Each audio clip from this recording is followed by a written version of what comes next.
Today, if you see the country, we split into 5 parts. The northern region, the western region, the southern region, the eastern region, and the northeastern region. The last decade, before the last decade, so maybe for nearly 60, 70 years, we were having these regions separately being controlled. The generators were not synchronized, though there was transmission of power possible between the regions. Today, most of the country, except a very small part in Kerala, is running as a single grid. What do you mean by single grid? It's a single nation, single power supply. All the synchronous machines are synchronized. So this is a network of power where all the generating stations are synchronized. So it becomes a synchronous network, and this network has to be controlled with the help of the developments in the electronics area and the communication technology. So we have to use these two technologies in a big way to control the synchronization and maintaining the synchronism even in case of eventualities and difficulties which happen, like what happened last 2 months ago in the North India. West India got separated and the entire North India was powerless for nearly 8 to 10 hours, and it happened twice, 2 consecutive days. Actually it happened 4 times, not 2 consecutive days. Before the earlier 2 days also there was a problem, but that did not take up into a disaster. It was controlled and nobody knew that such a thing has happened. So the control was possible, but then for all these controls we need a lot of technology, and some of the technologies, electronic technologies, can be seen here in the red zones. These points. What are these? These are the places where we show the connections of HVDC systems. Those are the places where we show the connections of HVDC systems, that is high voltage direct DC connections with back-to-back inverter converter systems.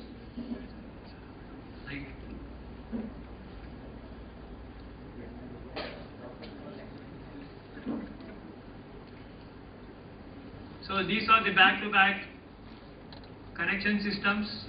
The advantage of back-to-back HVDC connection system is that if the frequency here is 47 Hz and this is 50 Hz, I can still connect them because of this back-to-back HVDC systems.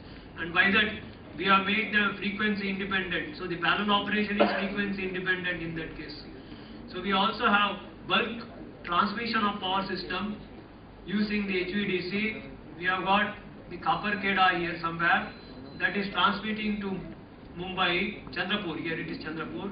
So here is copper CADA. It transmits power of around 800 kilometers, 400 kV system. This is also a high voltage direct current system. Because of the development of IGBTs and thyristors, these things are possible today, and very soon this system will also get connected to the remaining part of this. There is this HVDC grid, so this much small portion is not still synchronized because the shortage of power in that area. Probably with the Kudankulam plant coming on, I think that shortage will go away and the whole nation will be a single grid. We are also having another area coming up. Since these are all 400 kV transmission systems and many of them are 220 kV as well, but we are going up by around 765 kV. There is one transmission line connecting between western and this northern region of 765 kV being installed. The whole Indian grid will be of 1050 kV. So it is 1 MV grid will be coming for the entire nation. 765 kV grid will also be there. The 400 and 800 kV may be the transmission system. The distribution will come up to, may not be 415, it may even go up to 11 kV.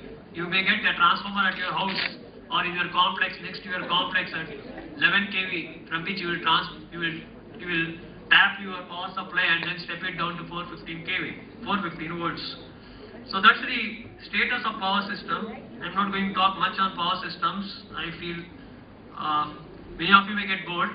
But we should know what is the impact of the whole system and how we are going to use communications and how we are going to use computers, the networking of computers, how we are going to use the electronics into the whole system. Because there is a lot of activity going on today due to shortage of energy as well as due to the heating up of the planet. Because thermal energy is creating a large amount of heating up of the planet, so the temperature is rising up, and if they rise up beyond certain levels, another 10 to 15 degrees, we may not survive. So this again the whole discussion, we are not going into that. Go to the next one. Yeah, these are about the lines. 765 lines, 765 kV, 464. So this much of circuit kilometers are planned. 220 kV, 132,000 kilometers are planned. So this is going to be, this already 3 now. 7 numbers of HVDC back to back is there. We have got compensators. So what are these compensators? The power system is a load bank where the load is variable. The load is not fixed. If you look at the communication network which you are talking of, the switching is variable.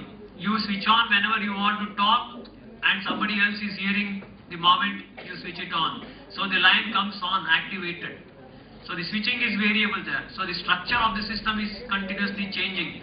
But the energy transmission is very small. That is also a network. The communication network is a network where the switching is very strong. It is not a synchronized network. The sources, the generating sources are not synchronized.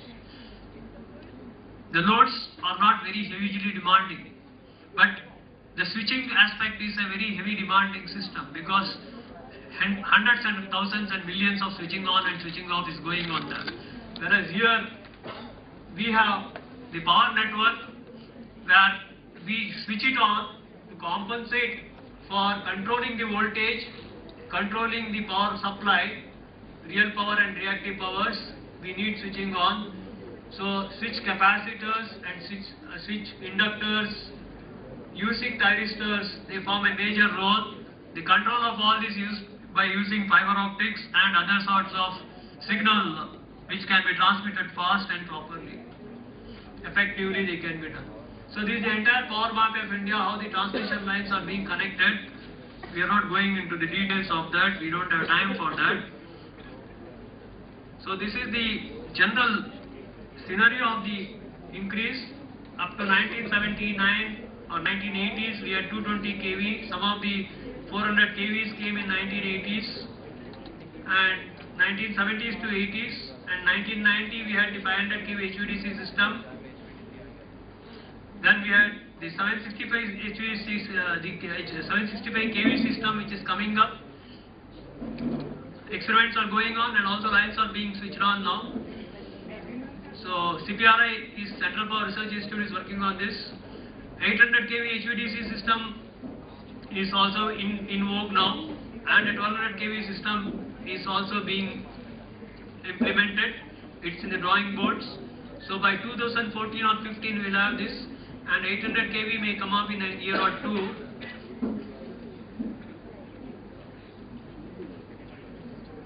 So these are the basic systems in operation. Riyan Dadri HVDC project, plus or minus 500-1500 megawatt is being transmitted.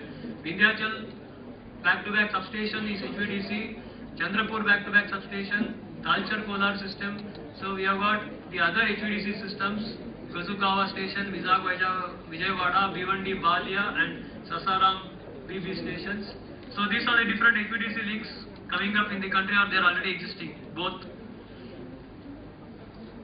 Now when we look at any system, whether it is a communication system, whether it is a computer network, why I am talking of computer network is we will need a large amount of computing power and computer handling systems. So we will have a system of computers, we will have a system of communications, we will have a system of power network. And these three systems, this is about the future. So each one of them forms a single system by itself. If I look at each one of them separately, suppose I look only at the power system, so it is a system. There are input variables in the power system which are the generations. The output is the load. The load is totally variable in this case. The generator doesn't have a control over the load. Load is switched on. You are going to switch on your light whenever you want. You switch off your light whenever you want. You switch on your geyser whenever you want. All of us switch on the geyser in the morning at 8 o'clock. So when we switch on, we don't look at what is the generation.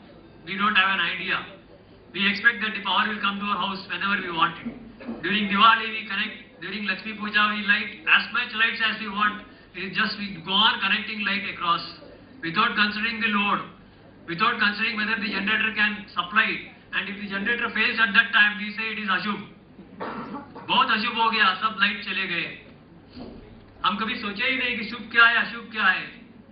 Generator generate कर सकती है या नहीं कर सकते हैं, वो हमें मालूम नहीं है. We don't know that. We just assume that Lakshmi Puja is there, so Lakshmi will give us light, so all light will be switched on everywhere. So this is the problem here. And then the control is done with the help of voltage and its magnitudes, which we quantify as the state variables in the system. So when you talk of this such huge systems of the nation, you need algorithms and you need mathematics which can control these systems, and you need fast electronics and communications which can control these systems. So we look at state variables. I am going for an academic lecture. It's more, whatever I gave now was an information for those who are not aware of the power network. So the state variables each one of us study in control systems somewhere or other. The minimal set of variables using which computation of various parameters of the system could be carried out. In the case of power system, it is the I will say the state variables are the voltage and angles. That is one set of state variables, minimal set, which can give me the entire scenario of the power flow in the system. They are the subset of system variables. Voltage, magnitude and phase angle form this. So next, observability. So whenever you talk of a system, you see whether the system can be observed. Suppose a loss of data is there, a loss of a network is there, or loss of a set of variables input is there. In that case, can I calculate the entire state of the system? That's what you quantify as observability of the system. You can't look at only one small MP separately, Indore separately. You can't look at Maharashtra separately. You can't look at Kerala separately. You are looking at the entire scenario and you are looking at the entire system as a single system. All the voltage, angles and magnitude should be known and should be computed in real time. We are having SCADA today, which is around 10-minute scan. Some of them are 3-minute scan, but we are talking of real-time systems, and we are going to have the real-time systems here coming into picture. Very soon some slides will come. So we are having this observability analysis where we measure we calculate the state variables, and if we can calculate, then we say the system is observable. And we have got the controllability. This all relates to mathematical algos which can be developed to control the system.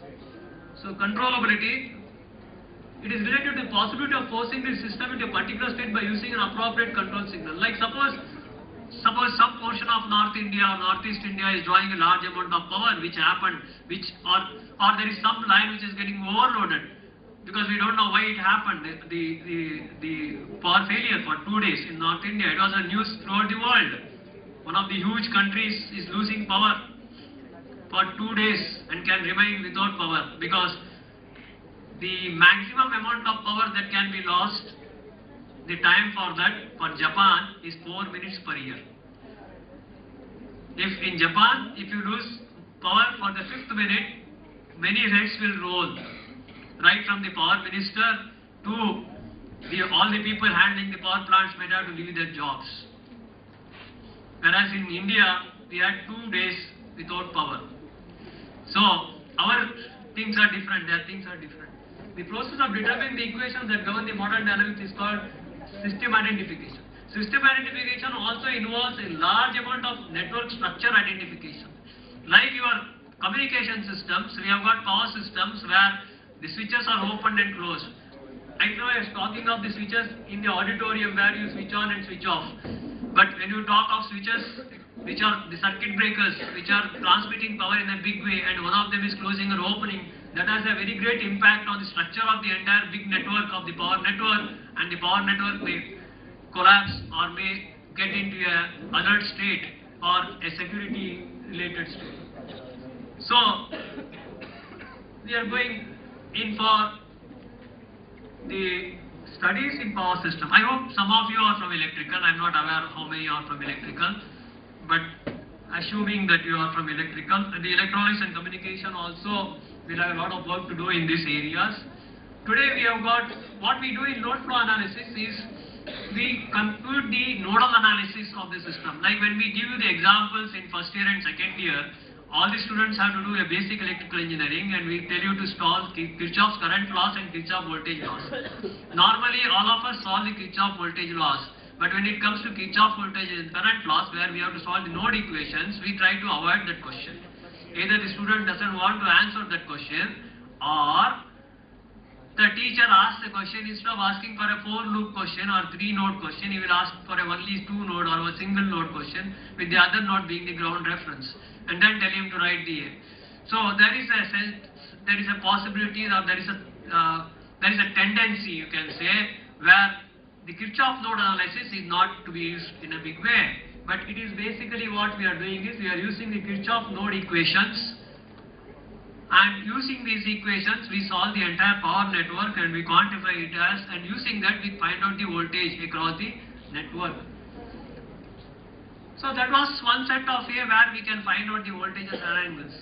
But in that case of voltages and angles, what we analyze is we assume a set of data is known to us and then we calculate. So we solve number of equations equal to number of unknowns. Using that we solve the equations. But actually that is not the case. In a power system, the number of knowns are much more than the number of unknowns, because we can measure each and every aspect of the power system in real time today. Earlier days it was not in real time, today in real time thanks to the communication technology. So there is a communication technology in vogue right now in operation of the power system and it is being monitored in real time.